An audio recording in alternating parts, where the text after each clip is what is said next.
Somewhere in your city right now, there is a road that took less than a minute of your attention to use today. You didn't think about it. You didn't plan for it. You got in, you moved, you got out. That single unremarkable minute would have been physically impossible for every single one of your ancestors for roughly 300,000 years. Not difficult, not inconvenient, impossible. And the reason it took our species that long to solve something as basic as how do I get from here to there tells you more about human ingenuity than almost anything else we've ever built. Here's the strange part, though. The story isn't really about vehicles. It's about a much older, much stranger question. What is a human body actually built to do? And how many times in our history did someone look at that body's limits and simply refuse to accept them? There's a number worth sitting with before we go any further. Roughly 99.9% of the time our species has existed on this planet, the fastest a human being could reliably travel, hour after hour, day after day, was about 4 miles an hour. Not for a sprint, as a sustained cruising speed. The number your entire life, your entire understanding of far away would have been built around. Everyone you ever loved, everywhere you ever went, every piece of news you ever received about a place you couldn't see, all of it moved at a pace slower than a modern person power walking to catch a bus. That's not a minor historical footnote. That's the operating system almost every human who has ever lived ran on. Let's start with the only piece of transportation technology that came pre-installed: your legs. Stack humans up against the rest of the animal kingdom on raw speed, and it's not close. A cheetah can hit speeds north of 70 miles an hour. A racehorse can hold something like 30 for over a mile.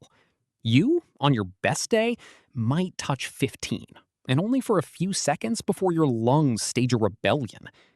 If evolution built us to sprint, it did an embarrassing job of it. But sprinting was never the assignment.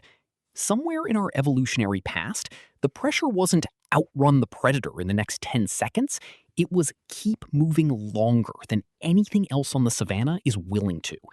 And for that job, the human body is arguably the best engineered machine biology has ever produced. The arch of your foot works like a coiled spring, storing energy on impact and releasing it on push-off. Your Achilles tendon does something similar, acting less like a passive cord and more like an elastic battery that recycles a chunk of the energy your muscles would otherwise have to generate from scratch, stride after stride. There's a specific ligament running along the back of your neck called the nuchal ligament that most primates don't have in a useful form. Its entire job is to keep your head stable while the rest of your body is bouncing along underneath it, which sounds trivial until you try to track a moving target while your vision is jolting up and down with every footfall. Then there's the cooling system. You have somewhere around 2 million sweat glands distributed across essentially hairless skin, which lets you shed heat continuously while you move. Compare that to almost any other mid-sized mammal on an open plain, animals that have to stop, find shade, and pant their way back down to a safe body temperature before they can keep going. A human being, badly outmatched in a 100-yard dash, can flat out walk and eventually jog most other large animals into exhaustion over the course of a very long, very hot day. We're not built to be fast. We're built to be relentless. It's worth noting this endurance-first design wasn't universal, even among our closest relatives. Neanderthals, who shared the planet with modern humans for tens of thousands of years, had a stockier build, shorter limbs relative to body size, and by most reconstructions, a metabolism that burned through energy faster for a given amount of movement. They were almost certainly stronger over short distances and better suited to ambush hunting in the dense, cooler forests of Ice Age Europe. Modern humans, with our longer legs and lighter frames, seem to have been built instead for exactly the kind of open-country, long-range travel that eventually let our lineage spread across every inhabited continent, while other hominin lineages stayed comparatively local. Body plan wasn't destiny on its own, but it's hard to look at the map of where each species ended up and not see the fingerprints of that difference. We've known roughly how long this body plan has existed since 1978, when the paleoanthropologist Mary Leakey and her team, working at a site called Laetoli in what's now Tanzania, uncovered a trail of footprints preserved in a layer of hardened volcanic ash. The prints belonged to at least 2 individuals, walking upright, side by side, and they were dated to roughly 3.6 million years ago. Look at photographs of that trail today, and the resemblance to a normal human footprint is almost eerie. Long before we had large brains, before we had language as we'd recognize it, before we had fire, we already had this, an upright, striding gait built for distance. That, for millions of years, was the entire transportation budget of our lineage. And somehow, it turned out to be enough to eventually put people on every habitable landmass on Earth. The migration that did it started in earnest somewhere around 70,000 years ago, when groups of modern humans began moving out of Africa. This wasn't a single dramatic exodus with everyone deciding to leave on the same afternoon. It was slower and stranger than that, a process that unfolded over tens of thousands of years, generations stacked on generation, small bands pushing a little further into land nobody in their family had ever set foot on before. They moved through the Middle East, spread out across Asia, worked their way into Europe, pushed north into Siberia, and eventually crossed into a landmass connecting Asia to what's now Alaska, during a period when sea levels were low enough to expose it. From there, people continued south, all the way down through 2 entire continents, until human beings had walked over uncountable individual lifetimes, something on the order of 15,000 miles from where they started. What's easy to miss in that story is that this wasn't blind wandering. Archaeologists have recovered obsidian tools hundreds of miles from the nearest source of that volcanic glass. They found seashells turned up at sites deep inland, and amber that had clearly been carried across mountain ranges from wherever it actually formed. None of that happens by accident. It happens because people were moving specific, valuable materials, specific, deliberate distances, which means they knew where those materials came from, which means information itself was already traveling ahead of the objects. Long before anyone invented a wheel, human groups had built something almost as important, a working knowledge of the landscape around them that stretched well beyond what any single person could see from a hilltop. It's worth pausing on that, because it flips the usual assumption about ancient trade on its head. We tend to picture prehistoric people as isolated, each small band mostly stuck in its own patch of territory, with the wider world only opening up much later, once civilization and writing arrived. The archaeological record doesn't really support that picture. A shell recovered hundreds of miles from any coastline, or a lump of amber found nowhere near where amber naturally forms, means that somewhere along the chain of hands that moved it, someone had to know, or at least trust secondhand knowledge, that the material existed at all, and roughly where to find it or trade for it. Reputation, rumor, and remembered routes were doing real informational work millennia before anyone could write a single one of them down. The physical technology for moving people long distances lagged behind. The technology for moving knowledge about distant places, carried entirely inside human memory and passed mouth to mouth, was already remarkably capable. Walking, though, runs into a wall the moment it meets water, and water is everywhere. A river cutting across a migration route, a strait separating one island from the mainland, a lake sitting squarely in the middle of good hunting territory. For most of the time our lineage has existed, a serious body of water functioned as a hard stop.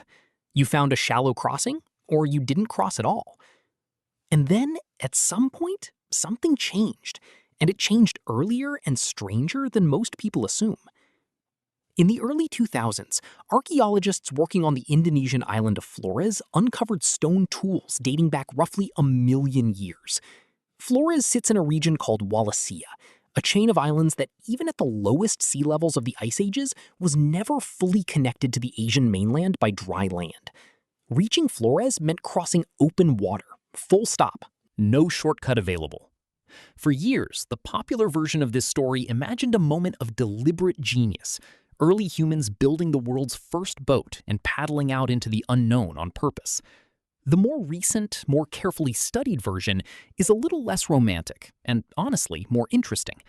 The toolmakers who reached Flores and nearby Sulawesi over 1 million years ago almost certainly weren't modern humans at all. They were an earlier, more archaic hominin species, quite possibly ancestors of the small-statured Homo floresiensis population, later nicknamed the hobbits.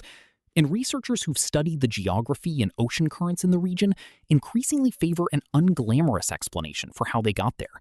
Not a deliberate voyage, but an accident. Tsunamis and storms in that part of the world can tear loose enormous rafts of vegetation, uprooted trees and matted plant debris, and fling them out to sea, sometimes carrying animals along for the ride, whether they intended to travel or not. It's entirely possible that the first hominins ever to cross open ocean did it the same way a stranded lizard sometimes rides a log to a new island. Not through cleverness, but through catastrophe, followed by an awful lot of luck. That doesn't make it a smaller story, though. It makes it a stranger one. It means water crossings didn't wait for modern human intelligence to become possible.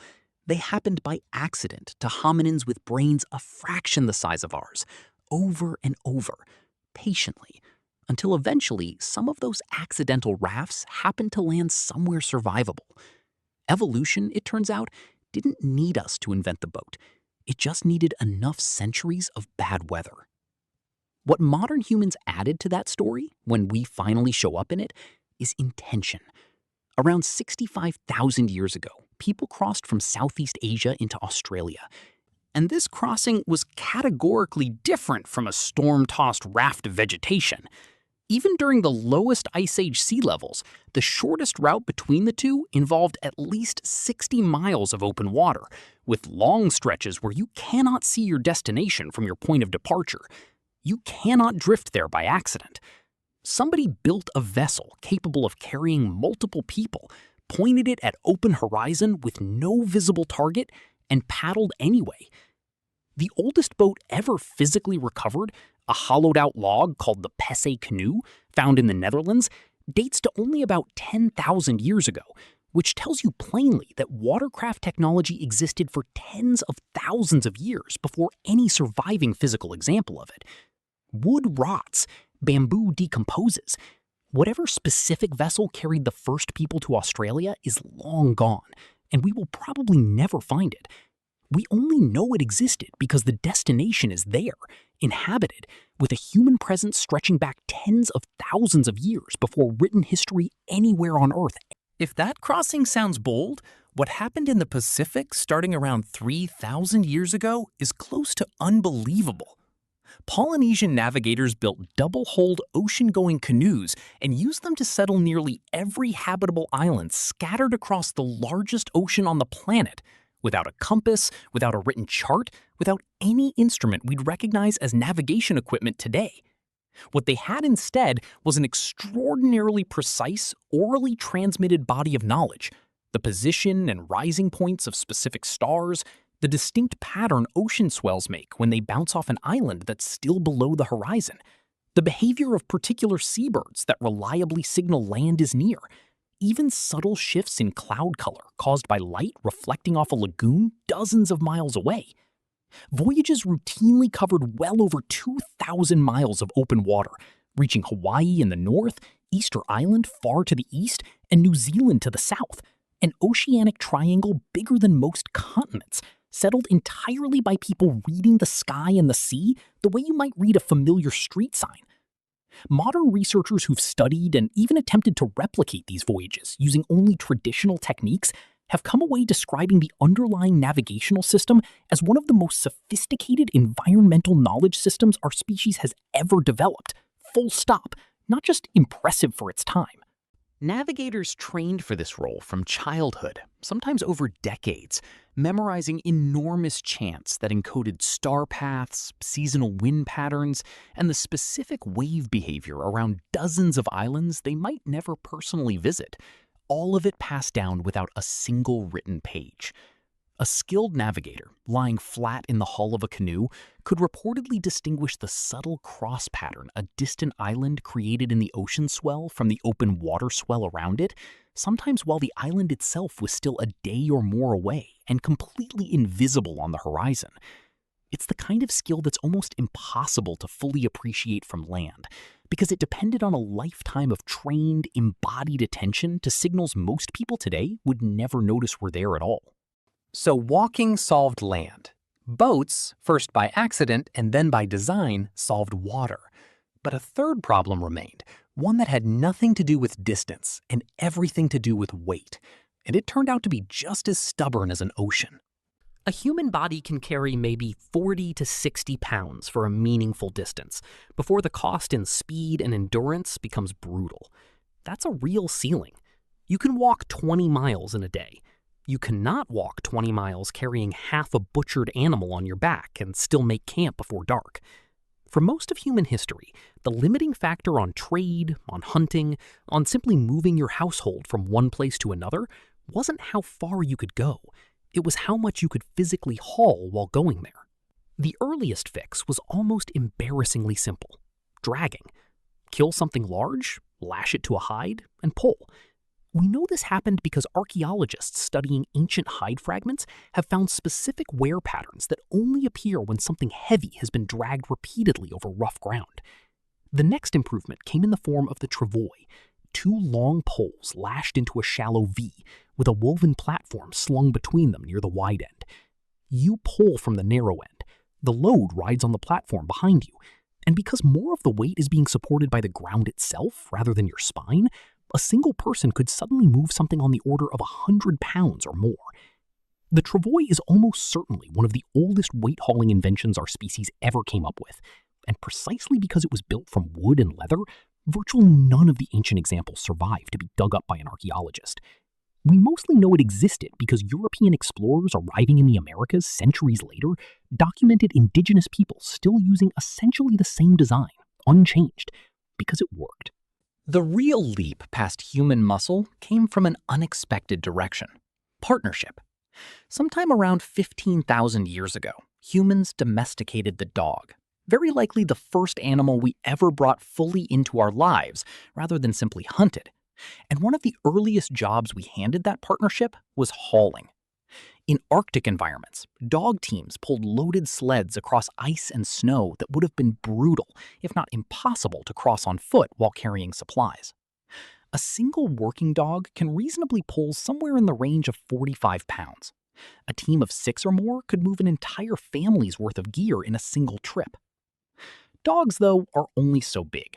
The animal that genuinely rewrote the map came roughly 5,500 years ago on the steppes of what's now Kazakhstan, where a population known to archaeologists as the Botai left behind some of the earliest solid evidence of horse domestication. The evidence is oddly intimate.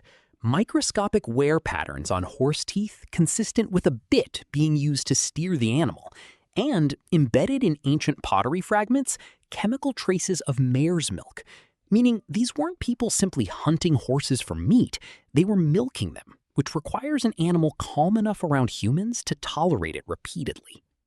There's a genuinely interesting twist buried in more recent research on the Botai specifically.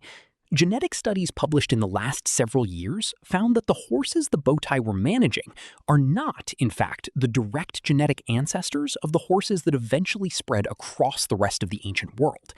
Those Botai horses appear to be more closely related to Przewalski's horse, a wild lineage that still exists today. In other words, horse domestication may not have been a single clean event radiating out from one founding population, the way the story usually gets simplified. It looks more like humans in more than one place were experimenting with taming and managing horses around the same general period, and only one or a few of those experiments produced the domestic bloodline that eventually spread everywhere. The riding and the milking at Botai were real. Whether that specific population is the ancestor of every horse pulling a plow or a chariot ever since is, at this point, genuinely unsettled. Whichever population gets the final credit, the effect, once horse domestication spread, was not subtle. For nearly 300,000 years, the fastest sustained pace a person could manage over real distance was walking speed, somewhere around 4 miles an hour. On horseback, that number jumps to something like 30. In practical terms, in the space of a single generation, the usable size of the human world shrank by a factor of roughly 8. Journeys that used to consume weeks could suddenly be completed in days. Trade networks stretched further because the round trip got shorter. Warfare changed permanently because now an armed force could cover in an afternoon what used to take a defending village days of advance warning to prepare for. Horses weren't the only animal put to work moving people and goods around either. Donkeys hauled cargo through arid terrain where a horse would struggle. Camels made trans-Saharan trade genuinely viable, crossing distances and enduring heat that would have killed most other pack animals. The domesticated camel did something similar across large stretches of the routes that would later be bundled together under the name the Silk Road, connecting markets in East Asia to the Mediterranean across terrain, deserts, high mountain passes, and vast dry plateaus that horses and wheeled carts alone could never have crossed reliably. An entire category of ancient long-distance commerce, silk moving west, glass and silver moving east, existed only because someone, at some point, had figured out which large animal could survive a given stretch of hostile ground long enough to carry cargo across it. Reindeer pulled sleds across Arctic tundra. Llamas carried loads over Andean mountain passes so steep that a horse or an ox would have been useless. Wherever humans arrived, they seem to have spent very little time before identifying whatever large, tolerant animal the local environment offered and putting it directly to work. And then, strangely, the invention most people assume must have come first showed up almost dead last. Humans had already crossed open ocean to reach Australia. We had already domesticated horses and reshaped entire economies around them. And the wheel, the thing that feels like it should be transportation technology number one, had still not been invented. The oldest wheel we've physically recovered comes from the Ljubljana marshes in what's now Slovenia, and it dates to roughly 5,200 years ago, meaning boats predate it by tens of thousands of years, and horse domestication predates it by a few centuries at minimum. The wheel wasn't the beginning of the transportation story. It was very nearly the last major chapter. It also didn't start as a transportation idea at all. The earliest wheels we know of were potter's wheels, flat spinning discs used to shape clay evenly by hand. At some point, somebody looked at that spinning disc, tipped it onto its edge, and asked an obvious question nobody had apparently asked before. What happens if I put something on top of this and let it roll? The very first wheeled vehicles were crude, solid wooden discs, heavy, prone to cracking on rough terrain, and genuinely useless in mud. For a stretch of time, a horse without a cart attached to it was simply faster and more reliable than a horse dragging an early wheeled vehicle behind it. The real breakthrough came around 2000 BC with the invention of the spoked wheel, dramatically lighter and stronger than a solid disc, and suddenly you had the chariot, real cargo capacity combined with real speed, at the same time, for the first time in human history.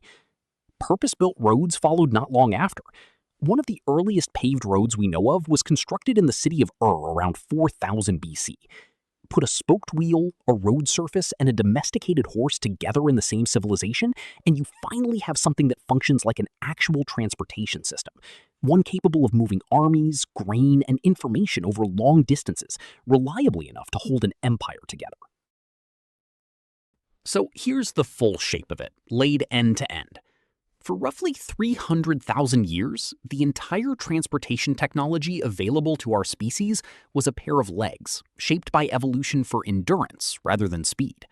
Those legs walked people across every continent on Earth capable of supporting human life. When legs ran into open water, the crossing happened first by pure accident. Hominins swept out to sea on storm-torn rafts of vegetation with no intention of going anywhere. And only much later by genuine, deliberate design, when modern humans built vessels and pointed them at horizons they could not see across. When the load got too heavy for a human back, we learned to drag it, then to sling it, then to hand the job over to an animal willing to work alongside us. Dogs first, then horses, then whatever large, tolerant creature happened to live in whatever corner of the planet people found themselves in next. And the wheel, the invention that feels the most obvious in hindsight, waited until almost everything else on this list had already happened before it finally showed up, repurposed from a potter's workshop rather than invented for the road. Now, think about your own day. You woke up, and without consciously deciding to solve any of these problems, you simply used the solutions other people spent 300,000 years assembling. You crossed distance without walking it. You crossed water without drowning in it or hoping a storm happened to carry you the right direction. You moved more weight than your own body could ever carry, without a single muscle strain, because a machine, descended, however distantly, from a potter's wheel and a domesticated animal's harness, did the work instead. There's a small, glowing rectangle in most people's pockets right now that can plot a route across an entire continent in under a second, calculate the fastest option out of several possibilities, and narrate turn-by-turn instructions in a calm voice the whole way there. It does this so quickly and so quietly that most people never register it as remarkable at all. For the overwhelming majority of the time our species has existed, simply knowing which direction to walk to reach the next reliable water source could be the difference between a family surviving the week or not. We didn't just solve the problem of moving bodies across distance. We solved the problem of knowing where to go so thoroughly that not knowing has become almost unimaginable to a modern person standing in an unfamiliar city with a phone in hand. Every highway interchange, every runway, every set of rail tracks disappearing over the horizon exists because at some point, in some specific place, somebody looked at a limit that had held for their entire species' existence up to that moment and simply refused to accept it as permanent. They didn't know where the horizon actually led. They went looking anyway, generation after generation, until the horizon ran out. And every trip you'll take for the rest of your life, however boring, however automatic it feels, is still riding on top of that decision.